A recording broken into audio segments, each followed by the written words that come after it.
liyuzhirahu ala kullihi wa kafa billahi shahida. Asyhadu an la ilaha illallah wa asyhadu anna Muhammadar Rasulullah. Ayyuhal muslimuna qadiruna rahimakumullah. Usikum wa nafsi bitaqwallah faqad fazal muttaqun. Innallaha wa malaikatahu yusalluna 'alan nabi.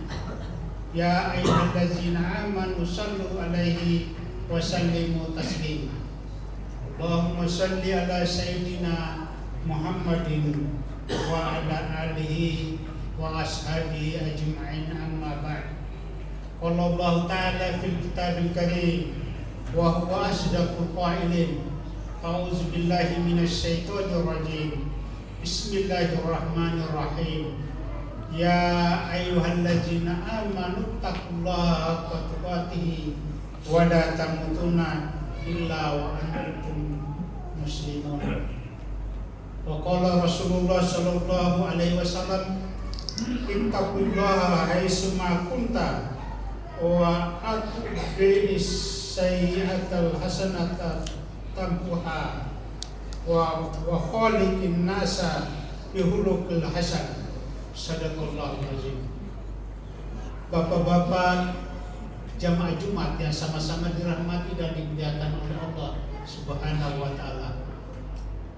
Marilah kita senantiasa memanjatkan puji syukur kehadirat Allah Subhanahu wa taala, karena Allah diberikan kepada kita banyak nikmat kesehatan, nikmat umur, kesempatan, bahkan diberikan nikmat iman, sehingga kita sama-sama hadir di Masjid Babur Rezeki ini dalam rangka untuk melaksanakan salah satu kewajiban kita, yaitu melaksanakan sholat Jumat secara berjamaah.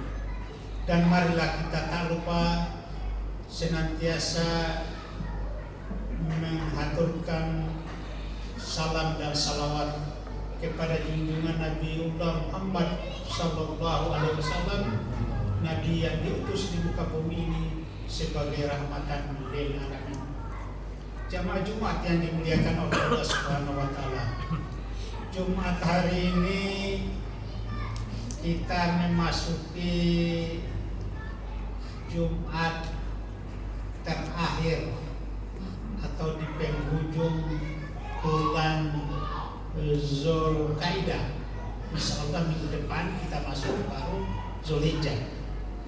Jadi ya, di dalam bulan Zulkaidah ini tentu senantiasa kita meningkatkan keimanan dan ketakwaan kita kepada Allah.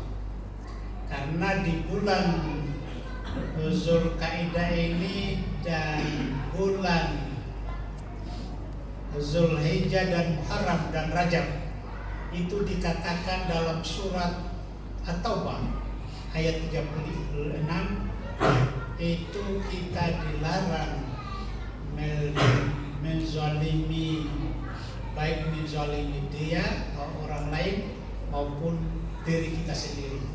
Karena kita menzalimi diri sendiri dan orang lain itu termasuk dosa besar.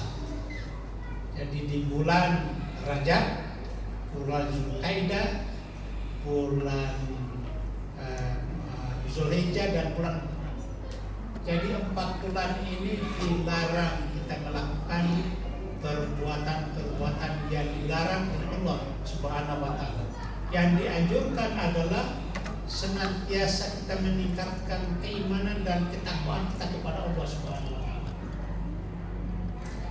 Sebagaimana ayat yang saya bacakan tadi, ya ayyuhallazina amanu taqullaha haqqa tuqatih wa la tamutunna illa wa antum muslimun. Hai orang-orang yang beriman, bertakwalah kepada Allah dengan takwa yang sebenar-benarnya takwa, dan jangan kamu tinggalkan dunia ini sebelum sempurna keislaman. Jemaah yang dimuliakan oleh Allah Subhanahu wa taala.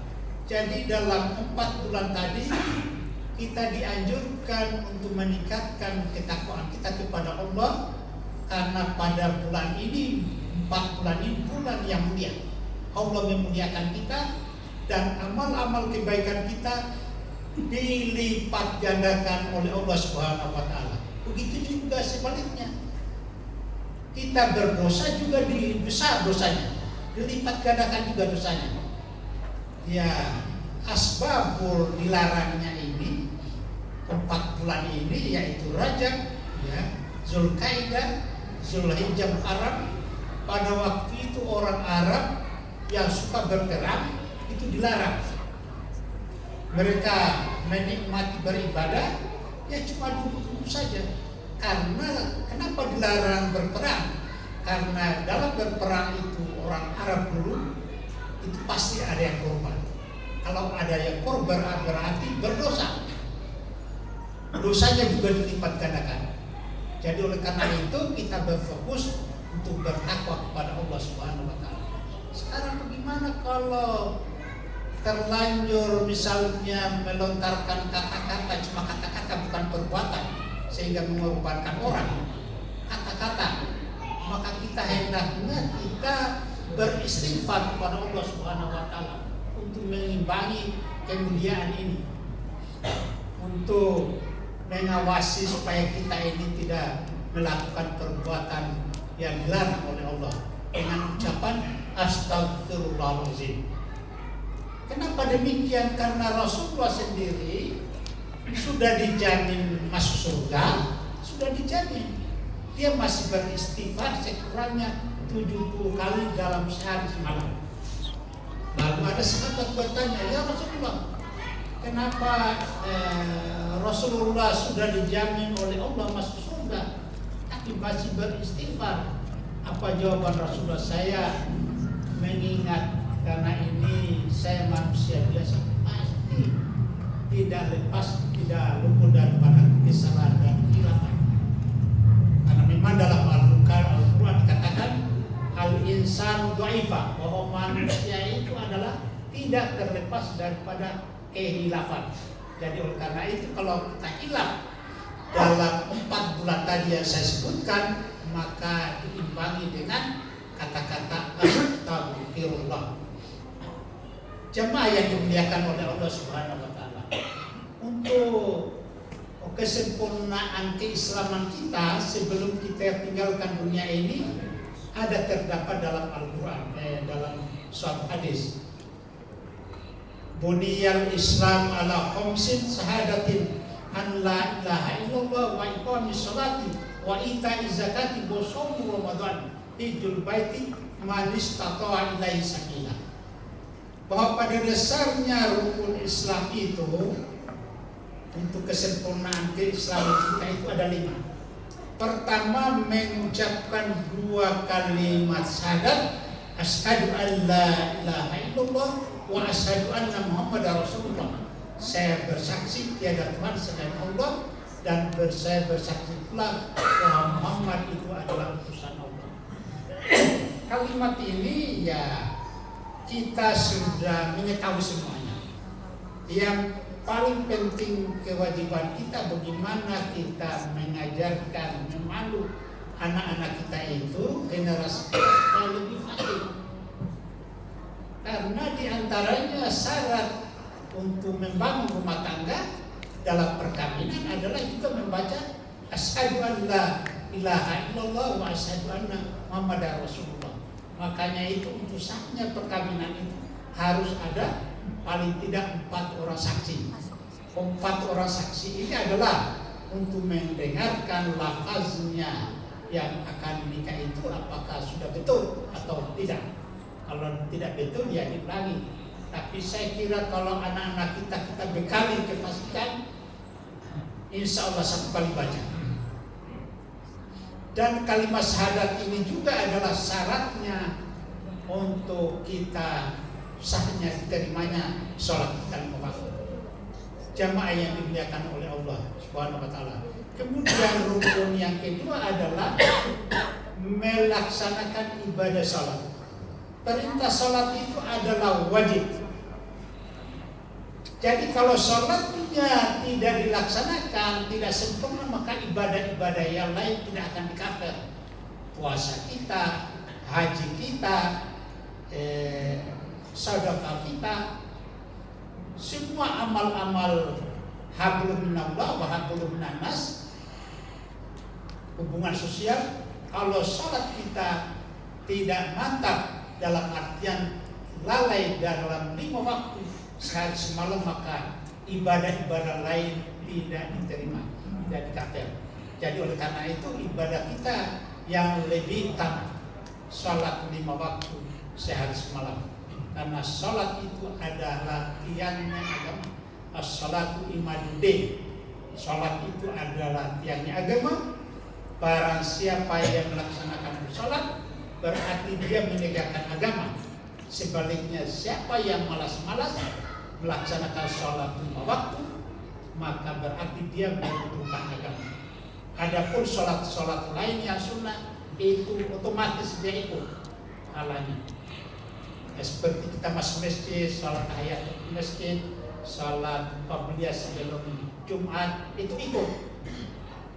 Jadi oleh karena itu kepada kita semua, termasuk generasi muda kita di rumah, anak-anak kita padu supaya sholat 5 waktu ini kita senantiasa kita perhatikan 5 waktu sehari semalam, tentunya waktunya kita sudah ketahui bersama. Itu yang kedua. Kemudian yang ketiga, mengeluarkan zakat. Zakat itu ada 2, zakat fitrah dan zakat mal. Kalau zakat fitrah ya pada bulan Ramadan yang sering kita lakukan. Tapi kalau zakat harta, ya kapan dan di mana saja. Ya contohnya zakat harta itu kita sebagai pemborong, spontanitas atau pengacara, dapat duit dan lainnya saat ini atau kapan, maka dikeluarkan 2,5%. Itu uang rezeki yang spontanitas.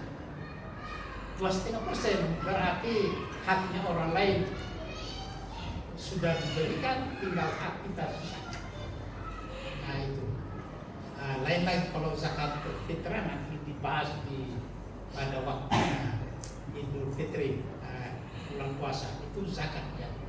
Pokoknya semua rezeki yang kita peroleh, spontanitas, pemborong, pengacara, itu spontanitas namanya, keluarkan 2,5%. Tapi kalau pedagang biasanya, menurut pengalaman saya, Idul Ramadan itu dihitung rak sini, rak menghadap ke depan, rak samping, berapa modalnya, sisanya itulah dikeluarkan 2,5%. Jemaah yang dimuliakan oleh Allah Subhanahu wa Ta'ala. Kemudian selanjutnya puasa Ramadan. Jadi puasa Ramadan itu tentunya dilaksanakan wajib. Biar puasanya sudah dilaksanakan selama sebulan, tapi sholatnya rutinitas itu hanya bulan puasa. Yang bulan begini tidak dilaksanakan berarti bolong-bolong, maka sia-sia puasanya tidak diterima oleh Allah Subhanahu wa Ta'ala. Pokoknya semuanya itu intinya, tiangnya itu adalah sholat 5 waktu. Kalau sholatnya insya Allah terkabul semua puasa kita. Kemudian yang terakhir yaitu ibadah haji.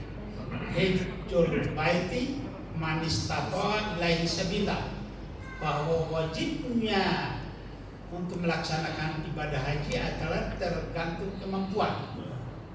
Mampu di sini mampu dari segi uang, pembayaran, mampu dari segi fisik, kesehatan, dan mampu segala-galanya. Jadi kalau di Indonesia, terutama di Makassar, ya puluhan tahun ke depan, menyetor sekarang katakanlah SMA atau masih muda, ya mungkin sudah nenek-nenek misalnya baru naik haji. Syukur-syukur kalau ada perubahan dipercepat. Dan haji itu wajibnya itu sekali setahun. 1 kali haji, 1 kali umrah. Selebihnya itu ya sunat. Ada orang sudah berpuluh-puluh kali katanya naik haji, ya yang wajibnya itu cuma 1, berpuluh-puluhannya itu sunat hukumnya. Nah, makanya itu ya kepada kita semua ini perlu kita ketahui bersama, sehingga bagi yang ada punya keinginan mau naik haji tapi tidak sempat, dia pengen mau naik haji tapi biaya ONH tidak bisa, kita kembali kepada hadis Rasulullah bahwa Rasulullah itu kampungnya di Mekah dan Madinah, hajinya cuma 1 kali dengan umrah 1 kali. Kalau kita Indonesia naik haji, dia sholat di masjid, karena berdasarkan hadis Rasulullah, al-Jum'atul hijul masakin, bahwa hari Jumat itu adalah hajinya bagi orang-orang yang tidak mampu.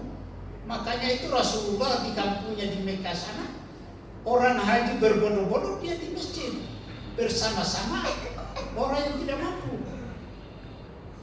Jadi seperti tadi Indonesia mau naik haji, duit tidak kesampaian, kita pelihara sholat Jumat kita, karena ada di sana hadis Rasulullah, barang siapa seorang laki-laki yang sudah balik tidak melaksanakan sholat Jumat, ini hadis tempat saya, berturut-turut selama 3 minggu tanpa uzur, maksudnya tidak ada halangannya, bukan dia musafir, ada di tempat, maka tercatat namanya masuk neraka. Jadi oleh karena itu, kalau bisa generasi muda kita yang laki-laki, kita ajak dia supaya sering datang melaksanakan ibadah Jumat di masjid yang terdekat. Kalau misalnya ada di kantor, ya kita sembahyang di kantor, tapi generasi kita ada di rumah, ya kita pantau dia, kasih tahu ibunya, suruh untuk melaksanakan sholat Jumat. Kalau bisa ya bawa untuk celengan sebisanya, karena kalau kita memasukkan celengan pada bulan Jumat itu berkahnya luar biasa. Jadi tidak pernah kita merasa rugi, tergantung dari kita. Kalau di hari-hari lain, ya kalau bisa pada waktu sholat subuh, karena malaikat membagi-bagi rezeki kita itu pada waktu subuh. Jadi kita dibagikan kepada malaikat untuk mencari nafkah, kita juga salurkan lewat celengan. Jadi ada semacam timbal balik, sehingga dengan demikian insya Allah dalam hidup ini kita bermengabdi kepada Allah, sehat-sehat, selamat, kebahagiaan tetap lancar, mencari rezeki lancar, dan insya Allah kami doakan keselamatan kita selama di dunia dan di akhirat. Jamaah yang dimuliakan oleh Allah Subhanahu wa Ta'ala, karena waktu Jumat singkat, maka demikian untuk singkat saya. Lebih dan kurangnya mohon dimaafkan. Barakallahu li wa lakum fil Qur'anil azim, wa nafa'ni wa iyyakum bima fihi minal ayati wa zikril hakim, wa taqabbala minni wa minkum tilawatahu innahu huwal ghafurur rahim.